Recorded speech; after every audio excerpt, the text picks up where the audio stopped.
এটা সেই প্রাসাদ যেখানে রাতে ঢুকলে কেউ আর ফেরত আসে না। হ্যালো বন্ধুরা, আজ আমি আপনাদের দারুণ কিছু অজানা তথ্য বলবো, যেটা শুনে আপনার হুঁশ থাকবে না। চলুন দেরি না করে জেনে নেওয়া যাক। এই পৃথিবীতে এমন কিছু ভয়ানক দুর্গা মার বহুত একই স্থানে রয়েছে, যেখানে গেলে আপনার একটা আলাদা অনুভূতি হবে। আজ আমি আপনাদের তেমনই একটি ভৌতিক স্থানে নিয়ে এসেছি, যার স্বীকৃতি সরকারি নথিতে রয়েছে। এটি এমন একটি ভৌতিক দুর্গ যেখানে রাতের বেলা কানে ভেসে আসে নুপুরের শব্দ, আর অমাবস্যায় ভেসে আসে বাঁচার আকুতি ভরা কণ্ঠে কান্নার আওয়াজ।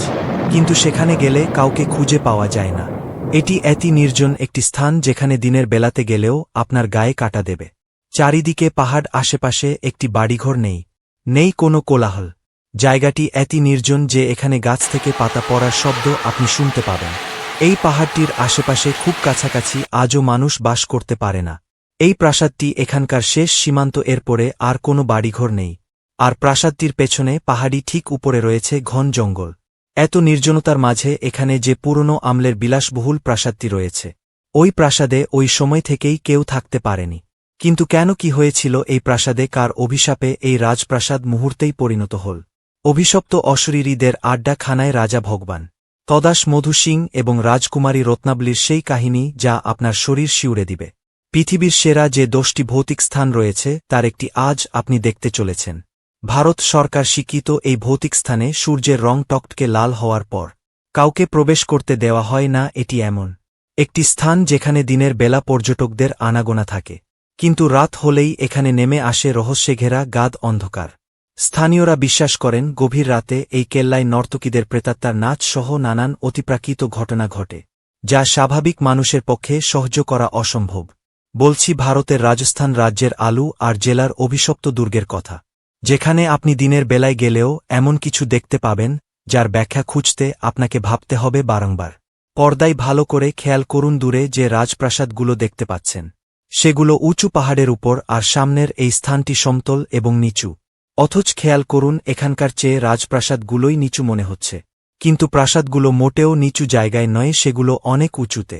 এত উঁচুতে যে আপনি যখন সেই প্রাসাদের বারান্দায় উঠবেন, তখন এই স্থানটি যে কত নিচু তা দেখতে পাবেন।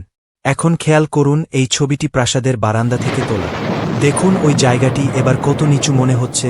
আমার নিজের চোখে দেখা এই ঘটনার কি ব্যাখ্যা দেবেন আপনি? ভানগড় দুর্গের অবস্থান এবং জয়পুরের ঠিক মাঝামাঝি একেবারে নির্জন এক পাহাড়ের উপরে, যেখানে যাওয়ার একমাত্র পথ এই গাজীপুর মহাসড়ক। আগ্রা থেকে ভানগড় দুর্গের দূরত্ব 209 কিলোমিটার, তবে জয়পুর থেকে দূরত্ব 70 কিলোমিটার। সবকিছু ছাপিয়ে আপনি যখন দুর্গের কাছাকাছি চলে আসবেন, তখন আপনার কাছে মনে হবে ওই যে দূরের সবুজ পাহাড় আপনাকে যেন হাতছানি দিয়ে কাছে ডাকছে। চারিদিকে বড় বড় পাহাড়, নীল আকাশ আর নির্জনতা।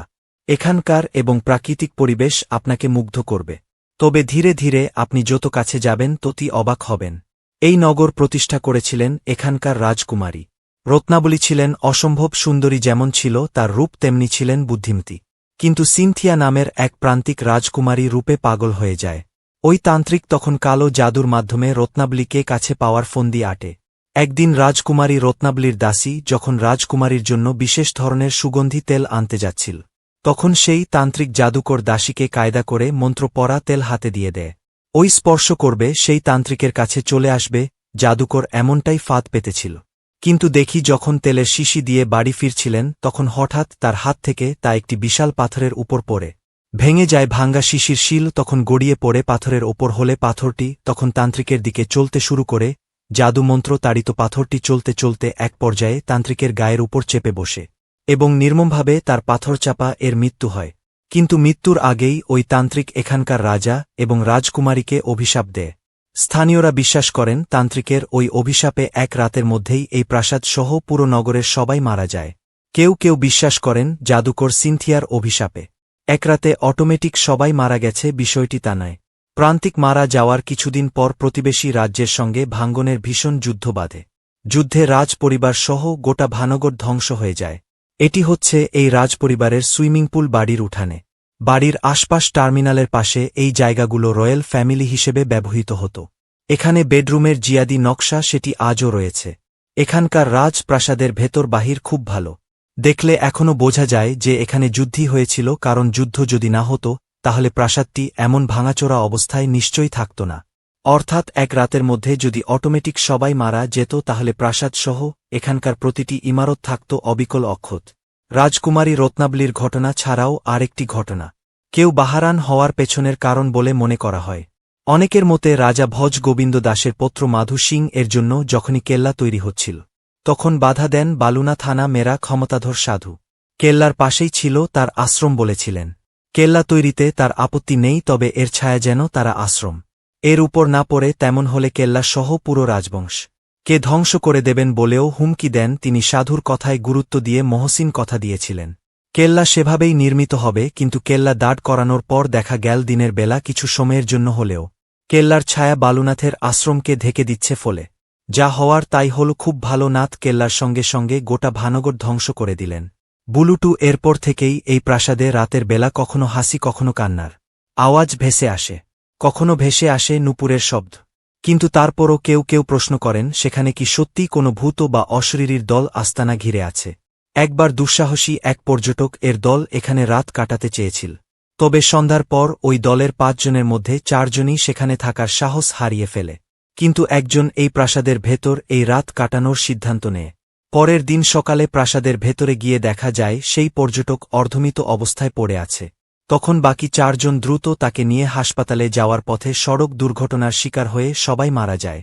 এমন নানা ঘটনার কারণে অনেকেই বিশ্বাস করেন এই রহস্যময় দুর্গে নিশ্চয়ই অশরীরীর দল আস্তানা ঘিরে আছে। যেটাকে বলে সেটা মোটামুটি এখানে এলে আপনারা বুঝতে পারবেন নির্জনতা কাকে বলে।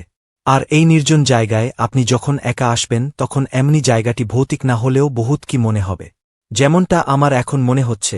শত শত বছর ধরে পড়ে থাকা এই প্রাসাদে সত্যিই অশরীরী কোনো কিছু আছে কিনা বিষয়টি মীমাংসা সুপার ন্যাচারাল পাওয়ার নিয়ে কাজ করেন এমন একদল ইনভেস্টিগেটর সেখানে গিয়েছিলেন। তাদের মধ্যে অনেকেই সেখানে নেগেটিভ এনার্জি উপস্থিতির কথা স্বীকার করেছেন। কিছু কিছু তদন্তকারীর ক্যামেরায় অদ্ভুত অদ্ভুত সব বস্তুর ছবি ও ধরা পড়ে। মূলত স্থানটিকে ঘিরে এমন নানা ভীতিকর কাহিনী এত কঠিন সে করেছে যে সূর্যাস্তের পর আজ সূর্যোদয়ের আগে এখানে প্রবেশ একেবারেই নিষিদ্ধ করে দিয়েছে আর্কিওলজিক্যাল সার্ভে অফ ইন্ডিয়া। তবে এখানে যা কিছু ঘটে এবং যে ইতিহাস প্রচলিত আছে তার সঠিক কোনো ব্যাখ্যা আজও দিতে পারেনি বিজ্ঞান।